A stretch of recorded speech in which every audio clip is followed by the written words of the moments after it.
സത്യങ്ങളൊക്കെ പറയിപ്പിച്ചത്? അതോ, അത് ആണുങ്ങൾക്ക് മാത്രമുള്ള ഒരു പ്രത്യേക കഴിവ്. ഓഹോ, അതേതാ ഞാനറിയാത്ത കഴിവ്? അതോ ഞാനറിയാതെ നിങ്ങൾ അവളെന്തെങ്കിലും ചെയ്തോ? അയ്യോ, ഞാൻ അവളെ ഒന്നും ചെയ്തില്ല. അവളെപ്പോലെ പണത്തിന് വേണ്ടി എന്തു ചെയ്യുന്ന പെണ്ണുങ്ങളുടെ അഹങ്കാരം കുറയ്ക്കാനേ അവളുടെ മുഖത്ത് നോക്കി ഒരെണ്ണം അങ്ങ് പൊട്ടിച്ചു. ഒരെണ്ണം കിട്ടിയതും അവൾ തനിയെ സത്യം അങ്ങ് പറഞ്ഞു. പിന്നെ പണിക്കൊരു പ്രായം കൊണ്ട് എൻ്റെ മൂത്തതാണേലും അങ്ങേർക്കിട്ടും കൊടുത്തു 2 എണ്ണം. ആ, അപ്പം എൻ്റെ കെട്ടിയ പൊളിയാണല്ലോ. പിന്നെ അല്ലാതെ, നീ എന്താ വിചാരിച്ചേ? നിന്റെ കെട്ടിയ മാസല്ലേ? അതെനിക്കറിയാം. അല്ല, ഇനി എന്താ പ്ലാൻ? ഓ, എന്ത് പ്ലാന്? എവിടെയെങ്കിലും കിടന്നുറങ്ങണം. ഇവള് പുറത്തേക്ക് വന്നു കഴിഞ്ഞാലേ പിന്നെ ഉറക്കമൊന്നും നടക്കുകയില്ല. അതിനു മുമ്പ് നല്ലപോലെ ഉറങ്ങി തീർക്കണം. മനുവേട്ടാ, എനിക്കൊരാഗ്രഹം. എന്താ പറ. മനുവേട്ടാ, നമുക്ക് ഈ രാത്രി ഒന്ന് കറങ്ങാൻ പോയാലോ? എന്നിട്ട് തട്ടുകടയിൽ പോയി നല്ല ചൂട് ദോശയും ഓംലേറ്റും കഴിക്കാം. ഈ രാത്രിയിൽ തണുപ്പടിച്ച്, അത് 5 മാസമായിരിക്കുന്ന നിന്നെയും കൊണ്ട് നടന്നത് തന്നെ. എൻ്റെ മോള് കണ്ണടച്ചവിടെ കിടന്നിറങ്ങിക്കോ. ഇനി ദോശയും ഓംലേറ്റും തിന്നണം എന്ന് ആഗ്രഹമാണെങ്കിൽ ഞാൻ പോയി മേടിച്ചോണ്ട് വരാം. മനുവേട്ടാ പ്ലീസ്, എൻ്റെ ആഗ്രഹം സാധിച്ചു തരികയല്ലേ? തണുപ്പടിക്കാൻ ഞാൻ നോക്കിക്കോളാം. എടി, അച്ഛനും അമ്മയും താഴെയുണ്ട്. അവർ സമ്മതിക്കുകയില്ല. ഈ രാത്രിയിൽ നിന്നെ ഇട്ട് പുറത്തു പോയിട്ട് വേണം ഇനി അങ്ങേര് വന്ന് എൻ്റെ മെക്കെട്ട് കയറാൻ. അല്ലെങ്കിലും അങ്ങേർക്ക് ഇച്ചിരി മോശമായിട്ട സ്വഭാവമുണ്ട്. ഇനി ഇതും കൂടെ ആയിട്ടാൽ മതി. മനുവേട്ടന് ഇപ്പം എന്നെ കൊണ്ടുപോകാൻ പറ്റില്ലെങ്കിൽ അത് പറ. അല്ല ചുമ്മാ എൻ്റെ അച്ഛനെ പറയരുത്. അല്ലെങ്കിൽ ഇപ്പോൾ വന്ന് എന്നോടൊരു സ്നേഹം ഇല്ലാണ്ടായി. എനിക്ക് തോന്നുന്നേ ആ ഹൈദരാബാദിൽ പോയപ്പോൾ ഏതോ ഹിന്ദിക്കാരീനെ സെറ്റ് ചെയ്ത് വെച്ചിട്ടാണ് പോകുന്നതെന്ന് തോന്നുന്നു. അതല്ലേ ഇപ്പം എന്നോട് സ്നേഹമില്ലാത്ത? അയ്യോ, ഞാനൊന്നും പറഞ്ഞില്ല. നിനക്കിപ്പോൾ ഈ രാത്രി തന്നെ പുറത്തു പോകണം. തട്ടുകടയിൽ പോയി ഫുഡ് കഴിക്കണം. അത്രയല്ലേ ഉള്ളൂ. വാ, നമുക്ക് പോവാം. അല്ലാതെ എവിടെ കിടക്കണ ഒരു പാവം സുന്ദരിയായി ഹിന്ദിക്കാരിന് എന്തിനാ വെറുതെ ഇതിലേക്ക് വലിച്ചിടുന്നത്?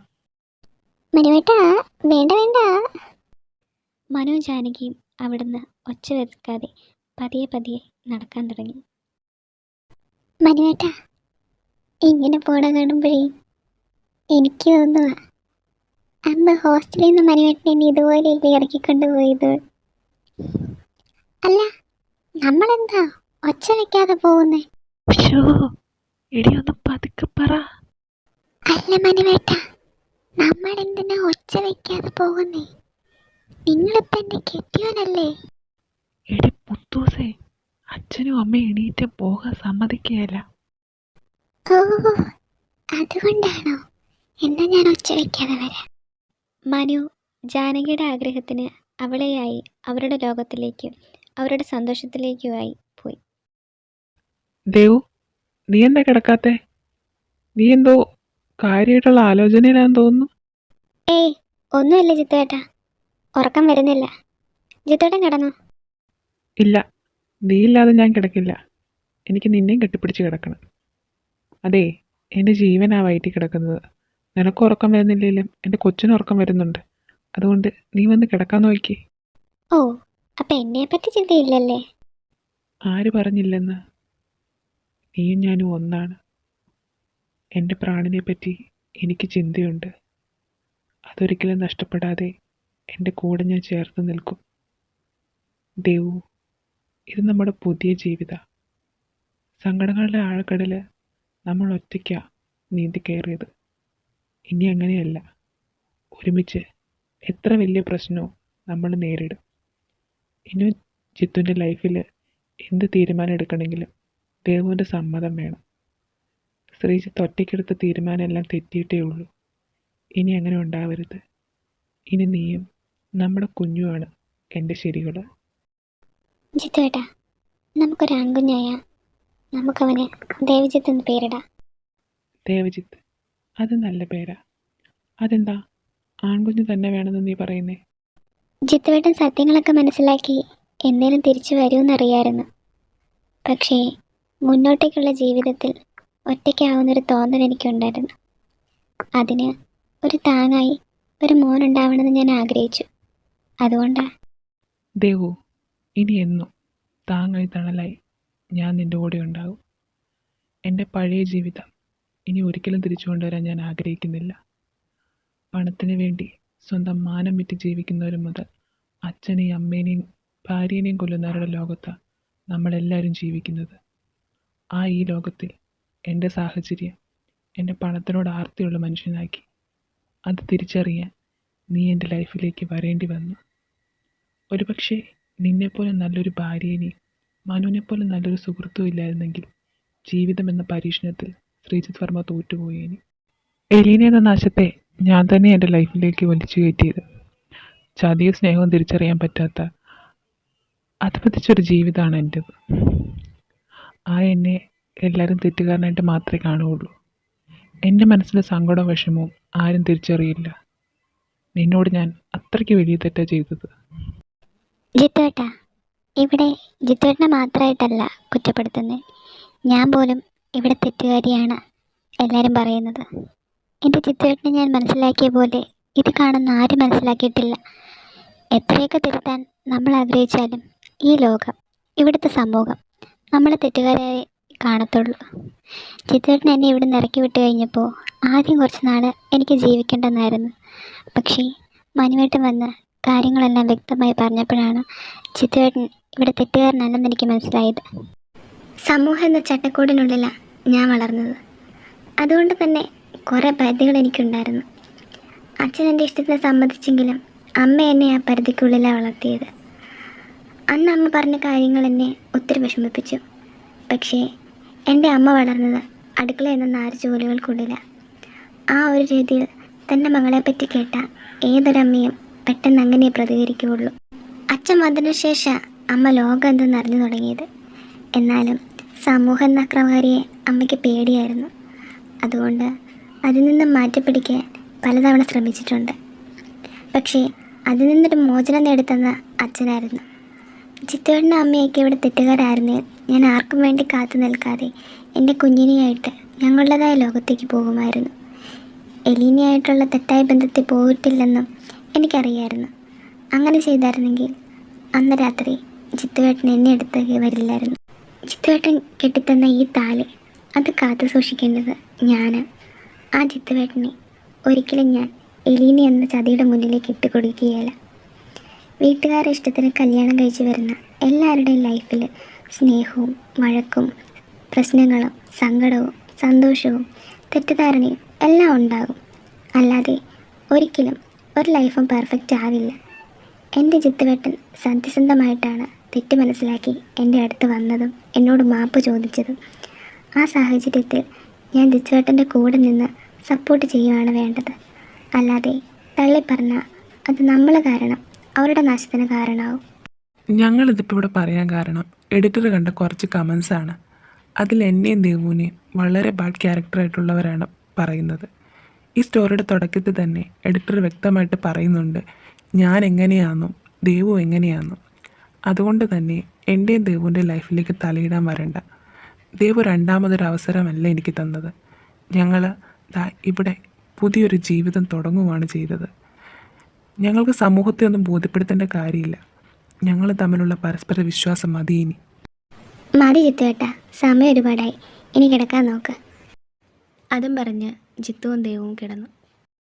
മോളെ ദേവു, മോക്കി അമ്മയുടെ നല്ല ദേഷ്യമായിരിക്കുമല്ലേ? ഒരിക്കലും ഇല്ല അമ്മ. അമ്മയുടെ സ്ഥാനത്ത് ആരായിരുന്നാലും പെട്ടെന്ന് അങ്ങനെ കേൾക്കുമ്പോൾ അതേ ചിന്തിക്കുകയുള്ളൂ. ഇവിടെ കുറച്ചൊക്കെ തെറ്റ് എൻ്റെ കയ്യിലും ഉണ്ട്. അമ്മയോടും ജിത്തുവേട്ടനോടും ഞാനെല്ലാം തുറന്നു പറയേണ്ടതാണ്. അത് ഞാൻ ചെയ്തില്ല. ശരിയാണ്, മോളെല്ലാവരുടെയും നല്ലതിന് വേണ്ടിയാണ് ഞങ്ങളുടെ അടുത്തുനിന്ന് മറച്ചു വെച്ചത്. പക്ഷേ സത്യങ്ങൾ അറിയാതിരുന്നതിൻ്റെ തെറ്റിദ്ധാരണയാണ് ഞങ്ങൾക്ക് എല്ലാവർക്കും ഉണ്ടായത്. ഇനി അതൊക്കെ മറക്കാം. എല്ലാം മറന്ന് നമുക്ക് പുതിയ ജീവിതം തുടങ്ങണം. അമ്മ, ജീവിതമാകുമ്പോൾ പ്രശ്നങ്ങളൊക്കെ ഉണ്ടാകും. അത് മറികടന്ന് ജീവിക്കുന്നവരാണ് യഥാർത്ഥ വിജയികൾ. അത് മോള് പറഞ്ഞത് വളരെ ശരിയാണ്. പ്രശ്നങ്ങളില്ലാത്ത ജീവിതം ഒരു അഡ്ജസ്റ്റ്മെൻ്റ് എന്ന് പറയാനേ പറ്റത്തുള്ളൂ. പിന്നെ മോളിന് നല്ലപോലെ ആരോഗ്യമൊക്കെ നോക്കണം. ഞങ്ങളുടെ കുഞ്ഞു പേരക്കുട്ടി അതിനകത്ത് വളരുന്നതാണ്. അപ്പം അവന് വേണ്ടിയുള്ള കാത്തിരിപ്പായിനി. അല്ല, മോളിന് ജോലിക്ക് പോകുന്നുണ്ടോ? അതമ്മ, ഞാൻ ലീവ് എടുത്തായിരുന്നു. അമ്മ റൂമിൽ അടച്ചത് എന്ന് തുറക്കുമെന്ന് അറിയില്ലായിരുന്നു. അതുകൊണ്ട് ലീവ് എടുപ്പിച്ചു. അതിന് ക്യാൻസൽ ചെയ്യണം. അതെന്തിനാ ക്യാൻസൽ ചെയ്യുന്നേ? നീ ഇനി റെസ്റ്റ് എടുക്കുക, പതുക്കെ ജോലിക്ക് പോയാൽ മതി. ജിത്തു ഏട്ടാ, അതിനെനിക്ക് കുഴപ്പമൊന്നുമില്ലെന്നേ. 2 മാസത്തെ റെസ്റ്റ് മതി. ഇനി ആ കുഴപ്പമൊന്നുമില്ല. ആ റെസ്റ്റൊക്കെ ഞാൻ വീട്ടിൽ ഇരുന്ന് എടുത്തതാണ്. അതൊന്നും നീ പറയണ്ട. നിൻ്റെയും കുഞ്ഞിൻ്റെ ഹെൽത്താണ് എനിക്ക് ഇമ്പോർട്ടൻറ്റ്. നിനക്ക് എന്താവശ്യം ഉണ്ടെങ്കിലും ഞാൻ മേടിച്ചു തരും. അത് ജിത്തുവേട്ടൻ തരുമെന്ന് എനിക്കറിയാം. പക്ഷേ എനിക്കിഷ്ടപ്പെട്ട ജോലിയാണ് ജിത്തുവേട്ട അത്. അതുകൊണ്ടല്ലേ ഞാൻ പൊക്കോട്ടെ. അത് വേണോ? ഉടനെ പോയാൽ ശരിയാവില്ല. അവിടെ ചെന്നാൽ നിനക്ക് ഒത്തിരി വലിയ ഡ്യൂട്ടിയൊക്കെ കിട്ടും. അതുകൊണ്ടല്ലേ. ഇല്ല ജിത്തുവേട്ട, പ്രഗ്നൻ്റ് ആണെന്നറിഞ്ഞാൽ അവരെ ജോലി അധികം ചെയ്യിപ്പിക്കുകയല്ല, പ്ലീസ്. എടാ ജിത്തു, അവൾക്ക് ഇഷ്ടപ്പെട്ട ജോലിയല്ലേ, അവൾക്കതാ ഇഷ്ടമെങ്കിൽ അവൾ പൊയ്ക്കോട്ടെ. ശരി, പക്ഷെ ഫുഡൊക്കെ കറക്റ്റ് ടൈമിൽ തന്നെ കഴിക്കണം. ഓവർ ഡ്യൂട്ടി ഒന്നും ചെയ്യാൻ പോരുത്. പിന്നെ രാവിലെ ഞാൻ കൊണ്ടുവിടും. തിരിച്ച് ഞാൻ എപ്പോൾ വരുമോ അപ്പം എൻ്റെ കൂടെ തിരിച്ച് പോന്നേക്കണം. അന്ന് വെച്ച് ഞാൻ ഒത്തിരി ലേറ്റായിട്ട് വരത്തില്ല. ശരി എൻ്റെ കെട്ടിയോനെ. എന്നാൽ ശരി, നീ ഇന്ന് റെസ്റ്റ് എടുത്തോ. നാളെ തൊട്ട് പോയാൽ മതി. ഞാൻ ഇറങ്ങിയേക്കുവാ. വൈകുന്നേരം നേരത്തെ എത്തിയേക്കണേ. അതും പറഞ്ഞ് ജിത്തു അവിടുന്ന് പോയി. അങ്ങനെ മാസങ്ങൾ കിടന്നുപോയി. ജാനകിക്കിപ്പോൾ 9ാം മാസത്തിലാണ്. മനുവേട്ട, ഇന്ന് ലീവ് എടുക്ക്. എനിക്കെന്തോ സുഖമില്ലാത്ത പോലെ. മനുവേട്ടനൊന്ന് പോയാൽ ശരിയാവില്ല. എൻ്റെ കൂടെ ഇരിക്കുക. ശ്രീനെ ഒന്ന് വിളിച്ച് പറ ഇന്ന് വരില്ലെന്ന്. ലീവ് എടുക്കണോ? എന്നാൽ ശരി, ഞാൻ ശ്രീനൊന്ന് വിളിച്ച് പറഞ്ഞിട്ട് വരാം. മനു അതും പറഞ്ഞ് ഫോൺ എടുത്ത് മാറാൻ തുടങ്ങിയതും ജാനകിക്ക് പെട്ടെന്ന് പെയിനായി. മനുവേട്ട, എനിക്ക് വേദനെടുക്കുന്നു മനുവേട്ട. ജാനകി, ഹോസ്പിറ്റലിൽ പോകാം. എനിക്ക് പറ്റണില്ല.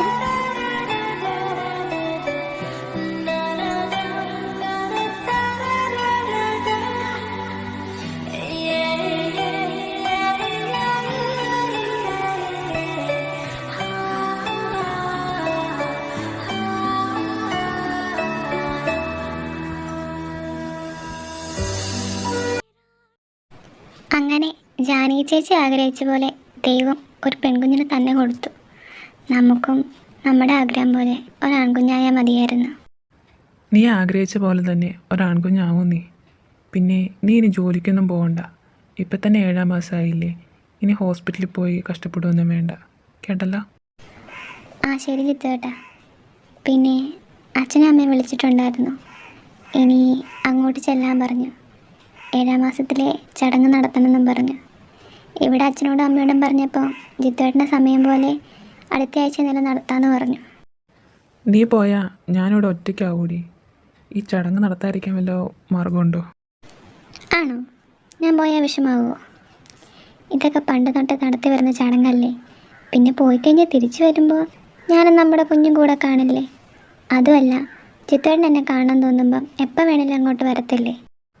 അതൊക്കെ ശരിയാണ്. പക്ഷേ നീ എൻ്റെ കൂടെയുള്ള പോലെ ആവില്ലല്ലോ. എപ്പോഴും നിൻ്റെ കൂടെ വന്ന് നിൽക്കാൻ പറ്റില്ലല്ലോ. അതിനെന്താ, അത് ജിത്തുവേട്ടൻ്റെയും കൂടെ വീടല്ലേ.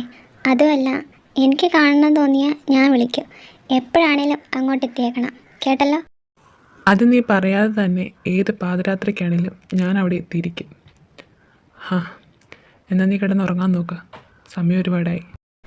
ജിത്തുവേട്ടാ, എനിക്കൊരു കഥ പറഞ്ഞു തരുമോ? കഥയോ? കഥയൊന്നും എനിക്കറിയത്തില്ല. എന്നാൽ ശരി, എനിക്കൊരു പാട്ടെങ്കിലും പാടുത്താ. എടി, എനിക്ക് പാട്ടൊന്നും പാടാൻ അറിയില്ല. നീ വല്ല ബിസിനസ്സും ചോദിക്ക്, ഞാൻ പറഞ്ഞു തരാം. മനുവേട്ടൻ പറഞ്ഞിട്ടുണ്ടല്ലോ കോളേജിലെ പാട്ട് പാടി പെൺപിള്ളേരെ വീഴ്ത്താറുണ്ടെന്ന്. എന്നിട്ട് ഞാൻ പറഞ്ഞപ്പോൾ പറ്റില്ല. എനിക്കറിയാം, എന്നോട് പറയുന്ന പോലെ ഇഷ്ടമൊന്നുമില്ല. എൻ്റെ ദേവൂട്ടി, അത് ഞാൻ കോളേജിൽ പഠിക്കുന്ന സമയത്ത് പാടിയതല്ലേ. ഇപ്പം ഇത്ര വർഷമായില്ലേ. എന്നാലും നിനക്ക് വേണ്ടി ഞാൻ ഒന്ന് ട്രൈ ചെയ്യാം. കനവുകൾ തേയ്താതെன்று கலங்கிடக்கூடாதென்று தினம் தினம் இரவு வந்து தூங்கச் சொல்லியதே.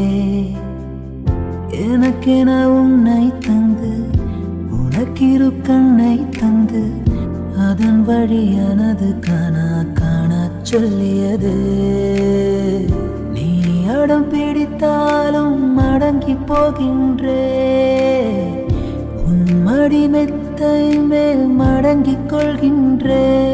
தனத்தான தரணம் தம் தனத்தான தரணம் தம் தனத்தான தரணம்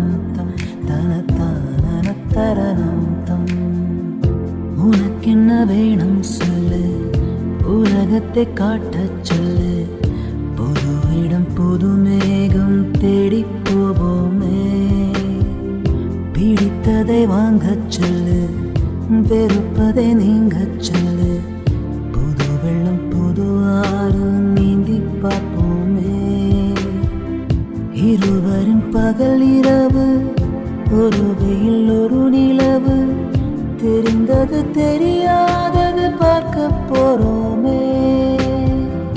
உலகென்னும் பரமபதம், விழுந்த பின் உயர்வு வரும், நினைத்தது நினையாதது சேர்க்க போறோமே.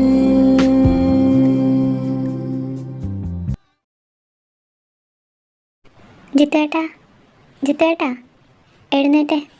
സമയം എന്തായെന്നോർത്തേ കിടക്കുന്നേ? എന്താടി ദേവു, ആകെപ്പാടെ ശരിക്കും ഒന്ന് കിടന്നുറങ്ങാൻ കിട്ടുന്ന സൺഡേയാ. അന്നേരം നീ ഇങ്ങനെ വന്ന് നേരത്തെ വിളിച്ചേൽപ്പിക്കുന്നത് എന്തിനാ? നേരത്തെയോ? കുറച്ച് നേരം കൂടി ഉറങ്ങിക്കോട്ടെ എന്ന് വിചാരിച്ച് ഇത്ര നേരം വിളിക്കാതിരുന്നേ. സമയം 11 മണിയായി മനുഷ്യ, ഇനിയും കിടന്നുറങ്ങാനോ? ഓ, 11 മണിയായോ? എന്നാൽ ശരി, എഴുന്നേക്കാം. അല്ല, ജിത്തുമോൻ എന്തിയേ? അവൻ നിങ്ങളെപ്പോലെയല്ല, നേരത്തെ എഴുന്നേറ്റ് അച്ഛൻ്റെ അമ്മയുടെയും കൂടെ ഉണ്ട്. അതെന്തായാലും നന്നായി. എന്ത് നന്നായിന്ന്? പോയി എഴുന്നേറ്റ് ഫ്രഷ് ആയിട്ട് വാ, ഞാൻ പോയി കഴിക്കാൻ എന്തെങ്കിലും എടുത്ത് വയ്ക്കാം. ആ, ഫ്രഷ് ആവാം. അതിനു മുമ്പ് ഒന്ന് വാടി. എത്ര നാളായി നിന്നെ ഒന്ന് കെട്ടിപ്പിടിച്ച് കിടന്നിട്ട്. അയ്യയുടെ മോനെ, മര്യാദയ്ക്ക് പോയി ഫ്രഷ് ആവുക, ഞാൻ താഴേക്ക് പോവാം. നിക്കടി അവിടെ. നീ കുറച്ച് നേരം എൻ്റെ കൂടെ കിടന്നിട്ട് പോയാൽ മതി. ജിത്തേട്ടാ, വേണ്ട, മോനെങ്ങാനും കയറി വരും കേട്ടോ. അടങ്ങി നിൽക്ക് പെണ്ണേ, ആരും ഉപ്പും കൂട്ടി കയറി വരികയില്ല. കുറച്ച് നേരം നിന്നെ ഒന്ന് കെട്ടിപ്പിടിക്കട്ടെടി. ജിത്തേട്ടാ, മോൻ വീട്. പപ്പാടും പല തവണ ഞാൻ പറഞ്ഞിട്ടുണ്ട് മമ്മിയെ തൊടരുതെന്ന്. മമ്മി എൻ്റെ മാത്ര. ജിത്തോട്ടാ, മമ്മി മോൻ്റെ മാത്രമല്ല, മമ്മി പപ്പയ്ക്കും കൂടെ ഉള്ളതല്ലേ. അപ്പോൾ പപ്പയ്ക്ക് തൊടാമല്ലോ. അത് വേണ്ട, പപ്പയ്ക്ക് വേണമെങ്കിൽ വേറെ മമ്മീനെ നോക്കിക്കോ. എനിക്ക് ഈ മമ്മിയെ വേണം, മമ്മി എൻ്റെ മാത്രം. ജിത്ത് മോനെ, അങ്ങനെയൊന്നും പറയരുത്. ഇത് മോൻ്റെ കൂടെ പപ്പയല്ലേ. മോൻ മമ്മിക്ക് ഉമ്മയൊക്കെ തരികയും കെട്ടിപ്പിടിക്കുകയൊക്കെ ചെയ്യുന്നില്ലേ? അതുപോലെ പപ്പയ്ക്കും മമ്മിയും കെട്ടിപ്പിടിക്കുകയൊക്കെ ചെയ്യാം. മോൻ വരുന്നതിന് മുമ്പ് മമ്മിക്ക് പപ്പ മാത്രമേ ഉള്ളായിരുന്നു കൂട്ട്. അതുകൊണ്ട് ഇനി അങ്ങനെയൊന്നും പറയരുത്, കേട്ടല്ലോ? വേണ്ട, ഇപ്പം കൂട്ട് ഞാനുണ്ടല്ലോ. പപ്പയ്ക്ക് കെട്ടിപ്പിടിക്കണമെന്ന് ഉമ്മ വയ്ക്കണം തോന്നുമ്പോൾ എന്നെ കെട്ടിപ്പിടിച്ചോട്ടെ. മമ്മീനെ കെട്ടിപ്പിടിക്കുകയും ഉമ്മ വയ്ക്കുകയും വേണ്ട. സബാഷ്. അല്ല ദേവു, മോൻ്റെ ഇഷ്ടം ഞാൻ ഇനി വേറെ മമ്മീനെ നോക്കുന്നതാണെങ്കിൽ അവൻ്റെ ഇഷ്ടം നമുക്കങ്ങ് സമ്മതിച്ചു കൊടുത്തേക്കാം അല്ലേ? അത് ശരിയാ ജിത്തുവേട്ടാ, അവൻ്റെ ഇഷ്ടം നമുക്കങ്ങ് സഹായിച്ചു കൊടുത്തേക്കാം. അവൻ്റെ കാര്യങ്ങളൊക്കെ നോക്കേണ്ടത് നമ്മൾ രണ്ടുപേരും ആണല്ലോ. ദേവു, നീ സീരിയസ് ആയിട്ട് പറയുന്നതാണോ ഇത്? ആ ജിത്തുവേട്ടാ, ഞാൻ സീരിയസ് ആയിട്ട് തന്നെ പറഞ്ഞതാ. പക്ഷേ ഈ വികലാംഗർക്ക് പെണ്ണ് കിട്ടുമെന്ന് അറിയത്തില്ലല്ലോ. അതെന്താ നീ അങ്ങനെ പറഞ്ഞേ? അത് നിങ്ങളുടെ മുട്ടുകൾ ഞാൻ തല്ലി അടിക്കുമല്ലോ. എന്നെ അല്ലാതെ വേറെ ആരെങ്കിലും കെട്ടി ജീവിക്കണമെന്ന് വല്ല ഉദ്ദേശം മനസ്സിലുണ്ടെങ്കിൽ ഇപ്പോഴേ അത് കളഞ്ഞേക്കട്ടാ. ജിത്തുമോനെ, താഴേക്ക് വന്നേ, ഫുഡ് എടുത്ത് വെച്ചേക്കുവാ കഴിക്കാൻ. ദേ, ലച്ചുവമ്മ മോനെ വിളിക്കണോ? മോൻ തഴുകയില്ലേ? ഞങ്ങളിപ്പോൾ വരാം. അല്ല, നീ എന്താ പറഞ്ഞേ? എൻ്റെ കാല് രണ്ടും തല്ലി ഒടിക്കുന്നോ? എന്നെ അല്ലാതെ വേറെ ഏതെങ്കിലും പെണ്ണിനെ കെട്ടണമെന്ന് നിങ്ങൾക്ക് ആഗ്രഹം ഉണ്ടെങ്കിൽ നിങ്ങളുടെ കാല് രണ്ടും ഞാൻ തല്ലി ഒടിക്കും. നീ അല്ലാതെ വേറൊരു പെണ്ണും ഇനി ജിത്തുൻ്റെ ലൈഫിലുണ്ടാവില്ല. നീ അല്ലാതെ വേറെ ഏത് പെണ്ണും ഭാര്യയായിട്ട് വന്നാലും എനിക്ക് ജീവിതത്തിൽ സന്തോഷം ഉണ്ടാവില്ല. ജിത്തേട്ടാ, നമുക്കിന്ന് വീട് വരെ പോകാം. കുറേ നാളായി അച്ഛനും അമ്മയും അങ്ങോട്ട് ചെല്ലാൻ പറയുന്നു. അവർക്കാണെങ്കിൽ ജിത്തൂട്ടിനെ കാണണമെന്നുണ്ടെന്ന്. ജിത്തൂട്ടിനെ മാത്രം കാണാൻ ആഗ്രഹമുള്ളോ? വേറൊരാളെയും കൂടെയും കാണണമെന്നൊന്നും പറയുന്നില്ലേ? 2 വർഷമായി. ഒന്ന് പോയ മനുഷ്യ, എനിക്ക് വേറെ പണിയുണ്ട്. നിങ്ങൾ പോയി ഫ്രഷ് ആയിട്ട് വാ. ശരി, എന്നാൽ വൈകുന്നേരം നമുക്ക് വീട്ടിൽ പോയേക്കാം. എന്താ മോളെ പറ. എനിക്ക് ജിത്തുവിനെ കാണാൻ പോകണം, നമുക്കിപ്പോൾ പോവാം. അതിനെന്താ പോവാലോ, പക്ഷെ ഇന്ന് പറ്റത്തില്ല, നാളെ പോവാം നമുക്ക്. ഇല്ല പപ്പ, എനിക്ക് ഇന്ന് തന്നെ പോകണം. ഞാനിവിടെ ഒറ്റയ്ക്കിരുന്ന് മടുത്തു. അവിടെ പോയി ജിത്തു ഉണ്ടല്ലോ കളിക്കാൻ കൂട്ട്. മൃദു മോളെ, നാളെ പോവാം നമുക്ക്. ഇന്ന് മമ്മിക്ക് സുഖമില്ലാഞ്ഞിട്ടല്ലേ. പപ്പ പ്ലീസ്, എനിക്ക് ആരുമില്ല ഇവിടെ കൂട്ട്. അവിടെ പോയി ജിത്തുവിൻ്റെ കൂടെ കളിക്കാൻ പ്ലീസ് പപ്പ. മൃദു, ഇങ്ങനെ വാശി പിടിക്കരുത്. പപ്പ നാളെ കൊണ്ടുപോകാമെന്ന് പറഞ്ഞില്ലേ? ജാനകി, നീ അവളെ വഴക്ക് പറയണ്ട. അവളോട് ഒറ്റയ്ക്കിരുന്ന് മടുത്തോണ്ട് പറയുന്നതല്ലേ. മോളെ മോളെ എന്തായാലും പപ്പ നാളെ തന്നെ കൊണ്ടുപോകാം. ഇന്ന് മമ്മിക്ക് സുഖമില്ലാഞ്ഞിട്ടല്ലേ. ഓ, അല്ലെങ്കിൽ ഞാൻ പറയുന്നതിനെ കുഴപ്പമുള്ളൂ. ആദ്യം ശ്രീയോട് വിളിച്ചു ചോദിക്കും നാളെ വീട്ടിൽ കാണുമെന്ന്. അവൻ്റെ കാര്യത്തിന് അവൻ ദേവനും കൂട്ടിക്കൊണ്ട് എങ്ങോട്ടേലും കറങ്ങാൻ പോകും. പഴയ ശ്രീ അല്ലതിപ്പോൾ. ഹാ, അവൾക്ക് എന്തായാലും ഭാഗ്യമുണ്ട്. ആദ്യം കുറേ നാൾ സങ്കടപ്പെട്ടെങ്കിലും ഇപ്പം എന്ത് ഹാപ്പിയാണ്. അവൾക്ക് എന്താഗ്രഹം ഉണ്ടെങ്കിലും ശ്രീ അത് സഹായിച്ചു കൊടുക്കും. ഇവിടെ അന്നും ഇന്നും ഒരേപോലെയൊക്കെ തന്നെ. ആര് പറഞ്ഞു നിൻ്റെ ആഗ്രഹം ഞാൻ സാധിച്ചു തന്നിട്ടില്ലെന്ന്? എൻ്റെ ഏറ്റവും വലിയ ആഗ്രഹം ഞാൻ സാധിച്ചു തന്നിരിക്കുന്നത്. എന്താഗ്രഹം? നമ്മുടെ കല്യാണം കഴിഞ്ഞ് നിൻ്റെ അച്ഛനും അമ്മയും പഴയ പോലെ നിൻ്റെ അടുത്ത് തിരിച്ചു വരണം എന്ന് നിനക്ക് വലിയ ആഗ്രഹമല്ലായിരുന്നു? അതുപോലെ നമുക്ക് രണ്ടുപേർക്കും ഒരു കുഞ്ഞ് വേണമെന്ന് നിനക്ക് ആഗ്രഹമില്ലായിരുന്നു? ഇതും പോരാഞ്ഞിട്ട് രണ്ടാമത് ഞാൻ ഒരെണ്ണം കൂടി സാധിച്ചു തന്നിട്ടുണ്ട്. എന്നിട്ടും നീ പറയരുത് ഞാൻ നിൻ്റെ ആഗ്രഹമൊന്നും സാധിച്ചു തരാറില്ലെന്ന്. അത് ശരിയാണ്. ആ കാര്യത്തിൽ എനിക്ക് എൻ്റെ കെട്ടിയനോട് എന്ന് സ്നേഹമുണ്ട്. ഞാൻ ചുമ്മാ പറഞ്ഞല്ലേ. എൻ്റെ പരിവേട്ടനെല്ലാം എനിക്ക് സാധിച്ചു തരുമെന്ന് എനിക്കറിയത്തില്ല. അങ്ങനെ ദിവസങ്ങൾ കഴിഞ്ഞുപോയി. എല്ലാവരും അവരുടെ ലൈഫിലെ സങ്കടക്കടൽ നീന്തിക്കിടന്ന് സന്തോഷത്തിൻ്റെ തീരത്തിലൂടെയാണ് നടന്നു നീങ്ങുന്നത്. ജിത്തു, മൃദു, നീ വരാൻ വേണ്ടി ഞാൻ നോക്കിയിരിക്കുമായിരുന്നു. ജിത്തു, നിന്നെ കാണാഞ്ഞിട്ട് സങ്കടമാവുമായിരുന്നു. നീ എൻ്റെ കൂടെ അങ്ങോട്ട് വാ. ഞാൻ അവിടെ ഒറ്റയ്ക്കിരുന്ന് മടുത്തു. ഞാനും അതെ മൃദു, ഇവിടെ ഒറ്റയ്ക്കിരുന്ന് മടുത്തു. ഇവിടെ ആണെങ്കിൽ ആരുമില്ല എനിക്ക് കൂട്ട്. നീ ഇവിടെ നില്ല. പപ്പയോട് പറ. ഞാൻ പപ്പയോട് പറഞ്ഞു നോക്കാം. നീ വാ. പപ്പ എനിക്ക് പുതിയ ടോയ്സ് ഒക്കെ മേടിച്ച് തന്നിട്ടുണ്ട്. ഞാനത് എടുത്തില്ല. നീ വരാൻ വേണ്ടി ഞാൻ നോക്കിയിരിക്കുമായിരുന്നു. ജിത്തുമാനെ, മൃദുമോളോട് വഴക്കൊന്നും ഉണ്ടാക്കരുത് കേട്ടല്ലോ. നിന്റെ ടോയ്സൊക്കെ അവക്കും കൂടെ കൊടുക്കണം. ശരി മമ്മി, ഞാൻ വഴക്കുണ്ടാക്കിയില്ല. എന്നാ ശരി, നിങ്ങൾ പോയി കളിച്ചോ. ജാനകി ചേച്ചി, എത്ര നാളായി കണ്ടിട്ട്? അല്ലെങ്കിൽ നീ ഇപ്പം അങ്ങോട്ട് വരത്തില്ലല്ലോ. നേരത്തെ ആയിരുന്നെങ്കിൽ സങ്കടം പറയാനെങ്കിലും എന്നെ കാണാൻ വരുമായിരുന്നു. ഇപ്പം അതും ഇല്ല. ആ, അതിവള് മാത്രമല്ല, ശ്രീയും അതേപോലെയൊക്കെ തന്നെ. സൺഡേ ആവാൻ നോക്കിയിരിക്കായിരുന്നു അങ്ങോട്ട് വരാൻ. ഇപ്പം സൺഡേ ഇല്ല, ഒന്നുമില്ല. ഫുൾ ടൈം ദേവുവിൻ്റെയും കുഞ്ഞിൻ്റെയും കൂടെ. മനു, വേണ്ട കേട്ടോ, കയറി വാടാ. അങ്ങോട്ട് വരാൻ ആഗ്രഹമില്ല എന്നിട്ടല്ല ചേച്ചി. ചിത്തൂട്ടൻ്റെ കാര്യമൊക്കെ നോക്കിക്കഴിയുമ്പോഴത്തേനും അന്നത്തെ ദിവസം തീരും. പിന്നെ ആകെപ്പാടെ പുറത്ത് പോകുന്നത് ജിത്തുവേട്ടനെ വീക്കെൻഡ് ഉള്ളപ്പോഴാണ്. മൃദുവിൻ്റെ കാര്യം ഇതേപോലെയൊക്കെ തന്നെയാണ്. ഒന്നും പറഞ്ഞാൽ കേൾക്കുകയില്ല. പിന്നെ അച്ഛനും അമ്മയും ഉള്ളതാണ് ഏക ആശ്വാസം. അച്ഛൻ്റെ കുറേ പഴംപുരാണോ പറഞ്ഞുകൊണ്ട് അവിടെ ഇരിക്കും. അതും കേട്ടുകൊണ്ട് ഇവിടെ അവിടെ ഇരുന്നോളും. അല്ല, അച്ഛനും അമ്മയും എവിടെ പോയി? ഇവിടെ കണ്ടില്ലല്ലോ. അത് അച്ഛൻ്റെ ഒരു ഫ്രണ്ടിൻ്റെ മോളുടെ കല്യാണം ഉണ്ടെന്ന്. അപ്പോൾ അവരങ്ങോട്ടേക്ക് പോയിക്കോ. എന്തായാലും ഒത്തിരി നാളും കൂടി വന്നതല്ലേ ചേച്ചി, നാളെ പോയാൽ മതി. അത് ദേവു, അച്ഛനും അമ്മയും അവിടെ ഒറ്റയ്ക്കല്ലേ ചേച്ചി? ഇന്നൊരു ദിവസം പിള്ളേരും കുറേ നാളും കൂടി കാണുന്നതല്ലേ, അവരുടെ ഒരു സന്തോഷത്തിന് ഒന്ന് നിൽക്കുക ചേച്ചി. ഇന്നൊരു ദിവസം മാത്രം നിന്നാൽ മതി. അതെ, ഒത്തിരി നാൾ കൂടി വന്നതാ. എന്നാൽ നമുക്കിന്ന് പുറത്ത് കറങ്ങാൻ പോയാലോ? അത് നടക്കുമെന്ന് തോന്നുന്നില്ല. അതെന്താ, എന്തെങ്കിലും പ്രശ്നമുണ്ടോ? അല്ല, പ്രശ്നമൊന്നുമില്ല. ചെറിയൊരു വിശേഷമുണ്ട്. എടി ചേച്ചി പെണ്ണേ, കൺഗ്രാറ്റ്സ്. എന്നാൽ ഇന്നൊരു അടിപൊളി സദ്യ ആയിക്കോട്ടെ. എടാ അളിയ, നീ അതിനിടയ്ക്കും ഗോൾ അടിച്ചല്ലേ. കൺഗ്രാറ്റ്സ്. എന്നാ ഒരു കുപ്പി പൊട്ടിച്ചാലോ? ജിത്തുവേട്ടാ, വേണ്ട കേട്ടോ. അയ്യോ, ചുമ്മാ പറഞ്ഞതാണ് എൻ്റെ പൊന്നോ. അല്ല, ഇവിടെ ജിത്തുവേട്ടിലങ്ങ് ഒതുക്കിയോ? ഒതുക്കിയതല്ല, ഒതുക്കിപ്പിച്ചതാ. ഇവിടെ ഒന്ന് തൊടാൻ അവൻ സമ്മതിക്കില്ല. പിന്നെ എങ്ങനെയാ രണ്ടാമതൊരെണ്ണം ആവുന്നു? ഹാ, അതെന്തായാലും നന്നായി. നീ ബോധമില്ലാതെ അവൾക്ക് കൊടുത്ത ഗിഫ്റ്റല്ലേ, അത് കണക്കായിപ്പോയി. പോടാ ദുഷ്ട. പപ്പ, മൃദു പറഞ്ഞു ജാനകി മമ്മിയുടെ വയറിൽ കുഞ്ഞാവി ഉണ്ടെന്ന്. മൃദുവിന് കളിക്കാൻ കൂട്ടായിന്ന്. എൻ്റെ മമ്മിയുടെ വയറിലും കുഞ്ഞാവി ഉണ്ടോ? ഇല്ല, മോൻ്റെ അമ്മയുടെ വയറ്റിലില്ല. അതിന് മോൻ സമ്മതിക്കുകയല്ലോ പപ്പ മമ്മീനെ തൊടാൻ. ആ, എന്നാ വേണ്ട. മമ്മിയെ ഞാൻ മാത്രം തൊട്ടാൽ മതി.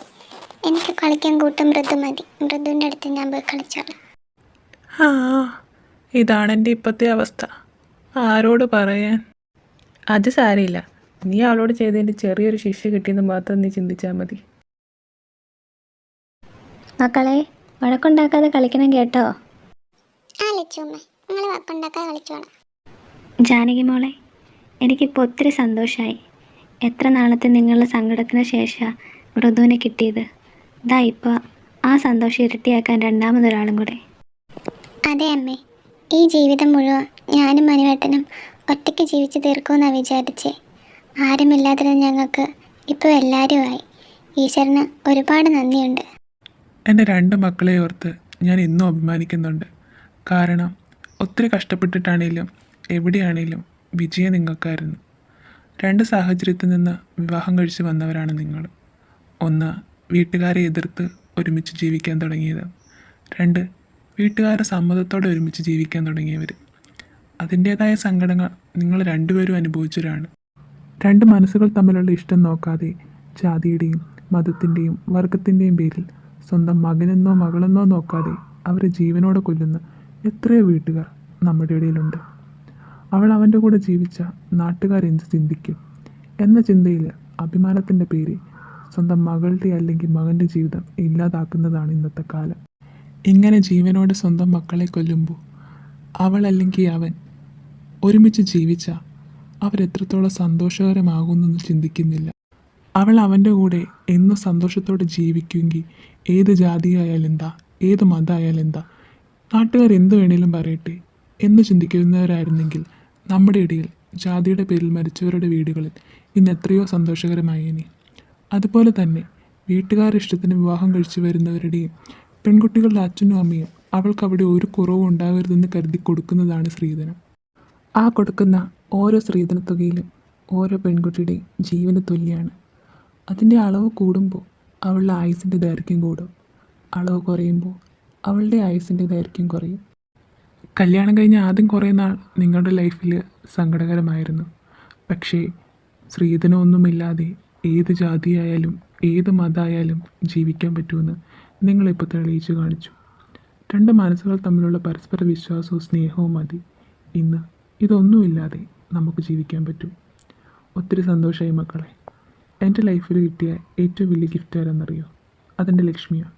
അതുപോലെ എൻ്റെ 2 പെൺമക്കളും നിങ്ങളുടെ ലൈഫിലെ മോസ്റ്റ് ബ്യൂട്ടിഫുൾ ഗിഫ്റ്റാണ്. ഇനിയുള്ള ജീവിതം സന്തോഷത്തോടെ ജീവിക്കട്ടെ. പല പ്രശ്നങ്ങളും ഉണ്ടാവും, അതൊരുമിച്ച് ഒരു വിശ്വാസത്തോടെ നേരിടുവാണെങ്കിൽ ലൈഫ് ബ്യൂട്ടിഫുള്ളാവും. എൻ്റെ പണത്തിനോടുള്ള ആർത്തി, ഞാൻ ചെയ്ത തെറ്റ്, ഇതൊക്കെ എനിക്ക് തിരിച്ചറിയാൻ എൻ്റെ ദൈവം എൻ്റെ ലൈഫിൽ വരേണ്ടി വന്നു. എൻ്റെ ദൈവം അനുഭവിച്ച പോലെ ഒത്തിരി സ്ത്രീകളും അല്ലെ പെൺകുട്ടികൾ ഇതുപോലെ അനുഭവിക്കുന്നുണ്ടായിരുന്നായിരിക്കും, അല്ലെ അനുഭവിച്ചിട്ടുണ്ടാവും, അറിയില്ല. അവർക്കൊക്കെ ഇതുപോലെ ഹാപ്പി ഒരു ലൈഫ് ഉണ്ടാവട്ടെ എന്ന് ഞാൻ പ്രാർത്ഥിക്കുന്നു. ഞങ്ങളെപ്പോലെ ജീവന തുല്യം സ്നേഹിച്ചിട്ട് ഒന്നിക്കാൻ പറ്റാതെ മരണമടഞ്ഞ ഒത്തിരി ആൾക്കാരുണ്ട്. ഇനി അതുപോലെ ആരും ഉണ്ടാവരുത് എന്നുള്ള പ്രാർത്ഥനയോടെ ഞാനും. മതി ഇനി പറഞ്ഞത്. ഇനി പറഞ്ഞാൽ എനിക്ക് കരച്ചിൽ വരും കേട്ടോ. എല്ലാവരും പോയി കിടക്കാൻ നോക്ക്. പിന്നെ നമ്മുടെ കഥ ഇവിടെ അവസാനിക്കാറായി. മൃദു, ചിത്തുമോനെ വന്ന് കിടക്കാൻ നോക്ക്. ഞാനും മൃദും ഇന്ന് ലച്ചുമ്മൻ്റെ അച്ഛൻ്റെ കൂടെ കിടക്കുന്നതാണ്. ശരി മക്കളെ. പിന്നെ പോകുന്നതിന് മുമ്പ് നമ്മളെ സപ്പോർട്ട് ചെയ്ത എല്ലാവർക്കും ഒരു നന്ദി പറയണം.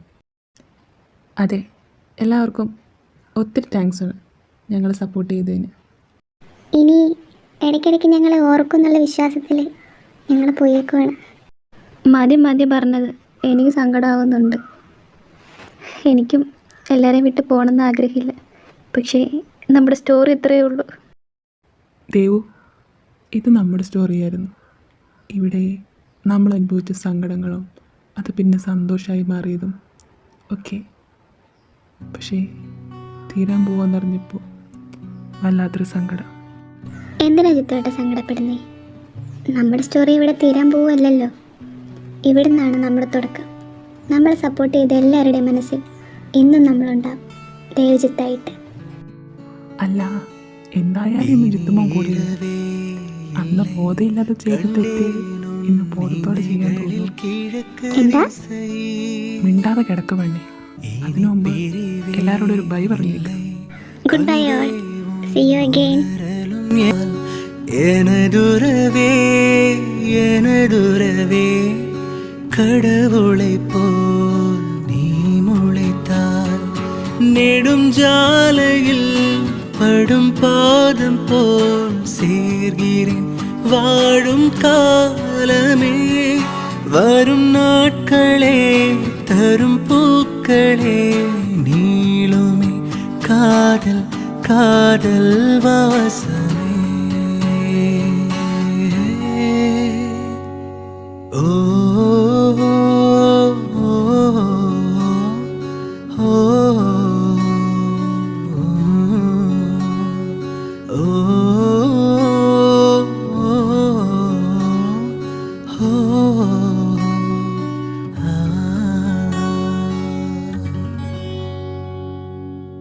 ഹലോ ആർമിസേ, ഒത്തിരി നാളത്തെ കാത്തിരിപ്പിന് ശേഷമാണ് ആഫ്റ്റർ മാരേജിൻ്റെ ഫൈനൽ എപ്പിസോഡ് വരുന്നതെന്ന് എനിക്കറിയാം. നേരത്തെ ഇടണമെന്ന് ഞാൻ വിചാരിച്ച, പക്ഷേ എനിക്ക് എഡിറ്റിംഗ് ഒന്നും നടക്കുന്നില്ലായിരുന്നു. അതുകൊണ്ടാണ്. അപ്പോൾ ഞാൻ കമൻസൊക്കെ കാണുന്നുണ്ടായിരുന്നു എല്ലാവരുടെയും, എപ്പോഴാണ് എപ്പിസോഡ് വരുന്നത്, എല്ലാ ശനിയാഴ്ചയും ഒന്ന് എടുത്ത് നോക്കുന്നുണ്ടെന്ന് എനിക്കറിയാം. പക്ഷേ എഡിറ്റ് ചെയ്യാൻ പറ്റാത്തതുകൊണ്ടാണ്. പിന്നെ സ്റ്റോറീനെ തീർന്നു, ഇനി പുതിയ സ്റ്റോറിയൊക്കെ എഴുതി വരണം. ഉണ്ടായില്ലെന്നൊന്നും എനിക്കറിയില്ല. എഡിറ്റിങ് സമയം കിട്ടുന്ന പോലെ എനിക്ക് എഡിറ്റ് ചെയ്യാൻ പറ്റത്തുള്ളൂ. പിന്നെ എന്നെ സപ്പോർട്ട് ചെയ്ത എല്ലാവർക്കും ഒത്തിരി താങ്ക്സ് കേട്ടോ. ആഫ്റ്റർ മാരേജ് ഇത്രയും സക്സസ്ഫുൾ ഒരു സ്റ്റോറി ആവുമെന്ന് ഞാൻ ഒരിക്കലും വിചാരിച്ചതല്ല. കാരണം ഫസ്റ്റ് തുടക്കത്തിലെ തന്നെ എനിക്ക് ഒരു കോൺഫിഡൻസ് ഇല്ലാണ്ടാണ് ഞാൻ ഈ സ്റ്റോറി എടുത്തിടുന്നത്.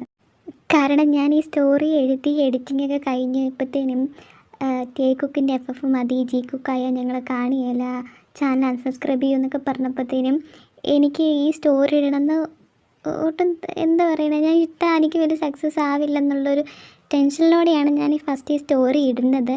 പക്ഷേ എനിക്ക് നിങ്ങൾ തന്ന സപ്പോർട്ട് അത് ഇത്രയും കിട്ടുമെന്ന് ഞാൻ ഒട്ടും പ്രതീക്ഷയല്ല. എല്ലാവർക്കും ഒത്തിരി താങ്ക്സ് ഉണ്ട്. ഇന്നത്തെ ഫൈനൽ എപ്പിസോഡ് എത്രത്തോളം സക്സസ്ഫുള്ളായി, എത്രത്തോളം നിങ്ങൾക്ക് ഇഷ്ടമായി എന്നൊന്നും എനിക്കറിയില്ല. പക്ഷേ എൻ്റെ മാക്സിമം ഞാൻ അതിൽ ചെയ്തിട്ടുണ്ട്. എന്താ പറയണേ, എല്ലാവർക്കും ഒത്തിരി താങ്ക്സ് ഉണ്ട് എന്നെ സപ്പോർട്ട് ചെയ്തതിന്. ഇനിയും നിങ്ങളുടെ സപ്പോർട്ട് ഉണ്ടെങ്കിൽ ഇതുപോലെ ഇനി സ്റ്റോറികൾ മുന്നോട്ടേക്ക് വരുന്നതായിരിക്കും. അപ്പം എല്ലാവരും കമൻറ്റിൽ പറയണം സ്റ്റോറി എത്രത്തോളം ഇഷ്ടപ്പെട്ടു, ഫൈനൽ എപ്പിസോഡ് എങ്ങനെ ഉണ്ടായിരുന്നു എന്നൊന്ന് പറയണം എൻ്റെ ഒരു സമാധാനത്തിന്. അപ്പോൾ ശരി, എല്ലാവർക്കും ബൈ.